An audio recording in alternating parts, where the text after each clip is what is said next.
round 11 S&D, LG had 4 players, they have reactive armor, they have active camo, and they lose against 2 players with just an FTL. It was mind-blowing. I literally it's almost like a what I TV saw. I thought it was no chance for LG to win that through the uplink. I thought they were going to be too distraught from that happening.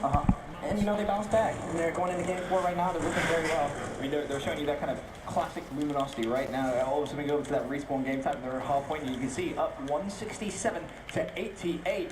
I mean, what was going wrong in your opinion for Epsilon here? Honestly, I think after that round 11, I felt the same as Group. I thought they'd come into that link and just kind of close it out. It really is that momentum change in game mode. You know, we talk about it, that third map, and they gave Luminosity, you know, just a taste of what they can, and Luminosity will feed off that, and you can see what they're doing. This is the Luminosity which we saw previously. This is really tough in those uplinks, especially versus LG. Me and Proof were talking about it. All of their team is really good at setting up for those interceptions, and when their defense is that good at uplink, it's hard to really get a lead. And then once those payload abilities come into play, because they're such a good slaying team, Clash one of the best at using camo to get those dunks almost every single time. That's how they pulled away in that uplink and basically secured the victory fairly easily. Speaking of how good their defense is, Teep, they stopped a camo 2-pointer. I don't think I've ever seen that. Only So, they might have the best defense in uplink in the league right now. Very, very impressive stuff.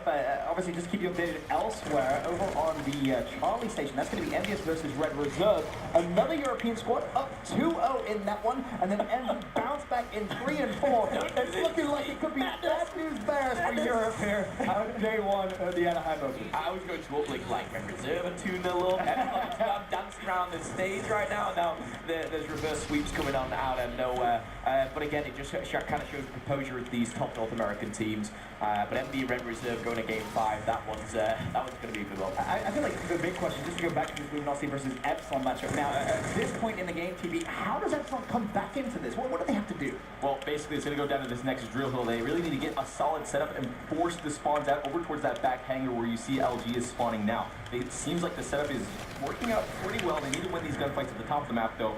Hockey does get that first one, so it's basically locking down one side of the map, forcing those spawns so far out so you can lock a lot of time down here at drill. They have the setup, but LG's hitting a great pitch. Yeah, at this point, I wouldn't worry about the scoreboard. If I'm Epsilon, I just try to get in rhythm with my team. And if it just so happens that we amount to comeback, it's because we slowed our pace down. We got to pace that's working together to amount to comeback. Where's the wisdom right there? Coming in from Proof as it stands with a 225 to 138-point game. Still in favor of Luminosity, and that lead, of course, still going to be growing.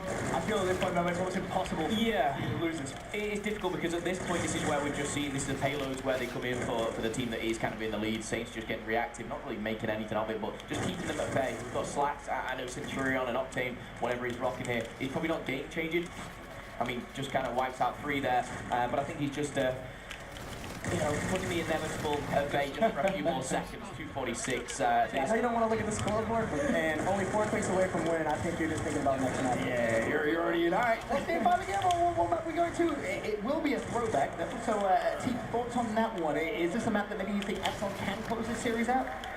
I think I have everything pointing towards LG with the amount of momentum that they got from these 2 respawns, and we've seen it so many times, that reverse sweep, especially versus these European teams. I'm not sure why they're not able to close it out. It seems like the one time in one of these game types they get out and played, I don't know what it is, they like lose all the confidence, they don't play with that same speed, and it really costs them. I mean, Phil, you're a former European player. I honestly think it's a very it's all emotions for these guys, because they go up against these North American teams, and yes, they're not the favourites by any means. There's no pressure kind of going on to them. Red Reserve versus Envious, for example, Epsilon, LG. Everyone is looking at that North American team, and they get a hard point, but the way both teams did it, they destroyed the other team on that map 1, the S&D. But to keep that going through a whole series is very, very tough. And you give either of these teams, MBLG, you know, just that taste of getting back into it, and they will take it and they'll run with it. You know, they've been here before, and they'll do it again. But I don't think I don't think we're going to go into this and just see a 6-0 sweep from either squad. Epsilon are very good STD. In seinem Slide, dieser Hurensohn, warum slidest du? If we see another round 11, I'll be a happy boy. I in favor of the Europeans S&D.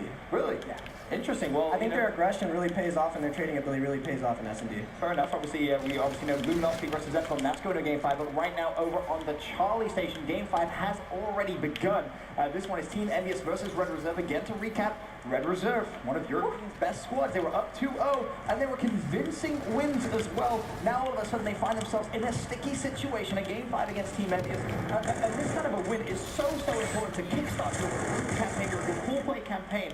It's massive, especially a win against a North American team like this, Memo. Yeah, this is so big for Red Reserve because it's your first game of the day, and it makes a statement to every other team in your pool. It's like, yeah, we've come in from relegation and we've taken down the likes of Envy if that goes that way. Great to see Joe having a lot better games, I will say, at playoffs and also the event previous to that. I actually didn't see, that Joe that we saw at, Cup Champs, which was an absolute beast. So going into this one, I really wanted to see him perform, and it looks like he's stepping up. Nice little station preview right here.